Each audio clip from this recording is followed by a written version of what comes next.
Здравствуйте, мои хорошие! Сегодня я хочу поговорить с вами о роде и родовых, о хранителях, то есть о людей, которые ушедшие, как вести себя с ними, что нужно делать. Ну, вообще такие мелочи немножко обговорим. Прежде всего, да, вы знаете, что у нас всегда есть род.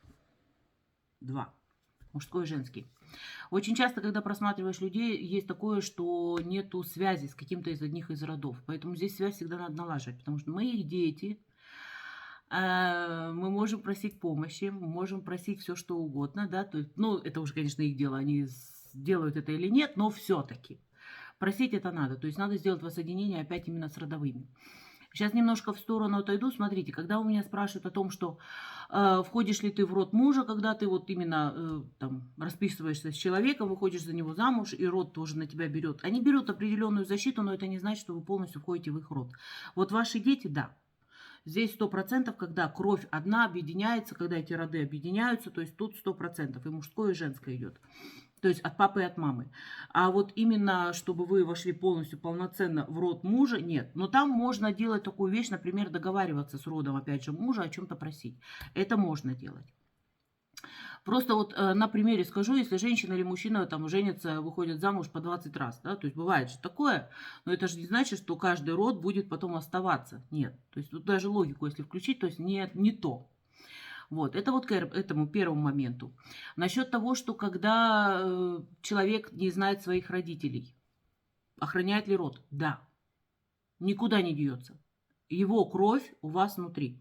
Поэтому один и второй род также охраняет. Но просто тут надо смотреть, где есть слабее, где есть сильнее, что надо восстановить. Обязательно. Это тоже к этому моменту. Может ли род отказаться от вас? Да, может. Потому что если вы какие-то вещи творите вообще очень-очень нехорошие, то будете по голове получать капитально. То есть вы защиту не получите никакую. Теперь насчет хранителей. Хранители очень часто путают именно хранителей рода с настоящими хранителями. То есть это две разные субстанции, грубо говоря. Хранители, которые наши из рода, что у них? То есть они, во-первых, совсем по-другому они смотрятся, как люди нормальные, то есть их можно рассмотреть, их можно примерно представить, когда они стали хранителями. То есть можно это все не проанализировать, а просмотреть. Потому что здесь анализ не поможет, и вы не можете этого сделать. И они смотрятся как люди. Самого старшего я видела это 500 лет. То есть потом они уходят дальше на, скажем так, переработку, то есть на возрождение и все остальное. То есть они уже дальше решают. Но когда мы уходим на тот свет, у нас есть право именно стать хранителем или пойти на перерождение. То есть мы можем решить сами, чего мы хотим на самом деле. Люди, которые достигают очень часто высокого уровня развития, в основном остаются как раз хранителями. То есть они охраняют, они оберегают и все остальное. Теперь, когда плохая связь, то есть когда вы либо плохая связь, либо вы хотите помощь рода, что делается тут? Все элементарно, не надо делать никаких обрядов, не надо никуда бегать, ни в коем случае. Там со свечками махать, с топорами и все остальное. То есть здесь делается просто. Вы перед сном, потому что это самое спокойное время, когда у вас мысли там накручиваются, все остальное. Вы ложитесь, когда спать, просто просите. Я зову свой род, мужской, женский, то есть смотря кого вы, либо оба рода. Я прошу прощения за вещи, которые я совершил, которые я не совершил. Те, которые я знаю и не знаю. Потому что мы есть такие вещи, когда мы себя недооцениваем, можем натворить дел и даже не понимать этого.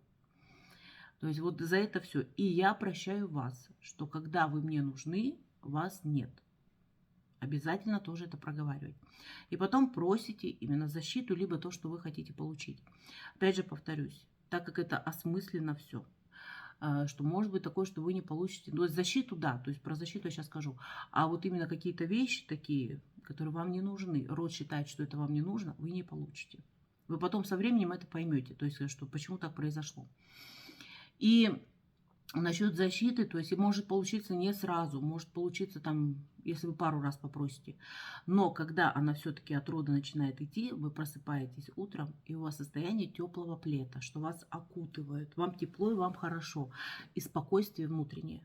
Вот это значит, что род вас услышал, и то есть он свою защиту дал.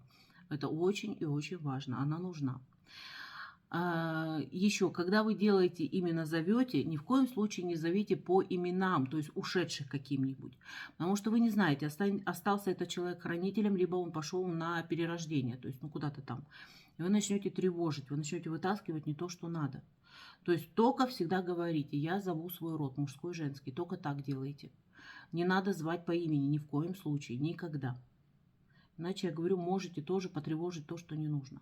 Ни в коем случае этого не делайте. Так, наверное, по роду я так немножко коротенечко, потому что, вы знаете, не люблю слишком долго, да, это все разглагольствовать. Я вам коротко так рассказала. Если у вас есть еще по роду какие-то вопросы, пожалуйста, можете писать в комментариях. Я буду все равно просматривать. Девчонки мои просматривают. И буду потом, возможно, делать какие-то видео, опять же, коротенькие, где об этом будет рассказываться. На этом все. Подписывайтесь на мой канал. Жмите на колокольчик, чтобы знать, когда я выхожу. Ставьте лайки. С удовольствием почитаю ваши комментарии. Всего вам хорошего. До свидания.